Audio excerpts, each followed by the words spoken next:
Kreu i Partisë Demokratike Sali Berisha e cilësoi vrasjen e turistit 20 vjeçar portugez në Ksamil si dëshmi e kriminalizimit të turizmit në Shqipëri. Në konferencën me gazetarët, Berisha tha se kjo ngjarje është thuajse vrasje shtetërore dhe se në Sarand shteti e krimi janë bërë një.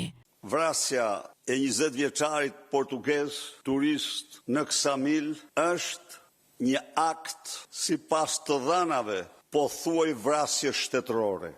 Në kuptimin jo saj u ekzekutuar nga njerëz me uniform, industria turistike në Sarand është në kthetrat e krimit. Sarand, shteti dhe krimi janë një.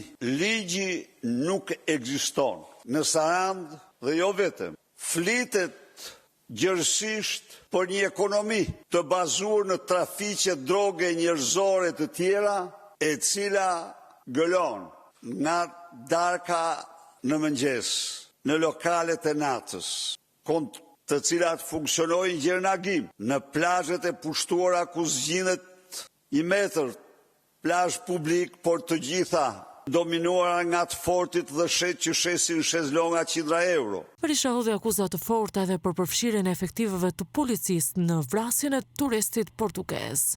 Erdhi të bëj pushime tek neaj dhe tani ai përcillet në arkivol. Në këtë akt makabër, bashkëpunëtori ishin të paktën 3 punojës me uniform. Kjo dëshmon se cila shkalla e lartë e inkriminimit të rojeve të sigurisë në këto lokale. Ata në vend se të parandalonin krimin, e fshehen për orë të tëra krimin. Në mos, hetimi do të regoj, nofta edhe morën pjesë në masakrimin e 20 vjeçarit portugez. Dhe shëmtia vazhdon më tej kur krerët e narkoshtetit rrahin gjoksin për sukses se u kap vrasësi. E vrau mjedisi i dominuar nga të fortit e shtetit. Thika ishte vetëm mjeti, instrumenti këtij mjedisi. Kryedemokrati bën përgjegjës direkt për përgjakjen e sezonit turistik, policinë e shtetit, qeverinë dhe kryeministrin Rama.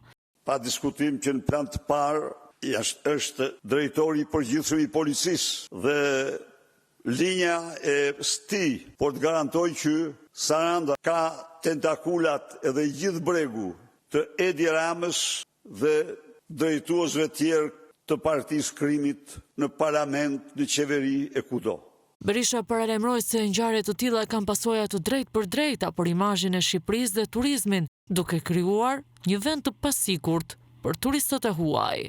Gjithnjë më shumë bëhet e qartë se narkoshteti shqiptar është narkoshteti i krimit, dhe se Shqipëria është një rrezik për ata që vinë dhe për jetën e tyre. Turizmi është kryesisht në durt e krimit dhe antiligjit. Pasojat janë shumë negative. Lideri demokrat shprehu ngëshëllimet për familjen e viktimës dhe kërkoi përgjegjësi për institucionet dhe personat që sipas tij kanë dështuar në garantimin e sigurisë.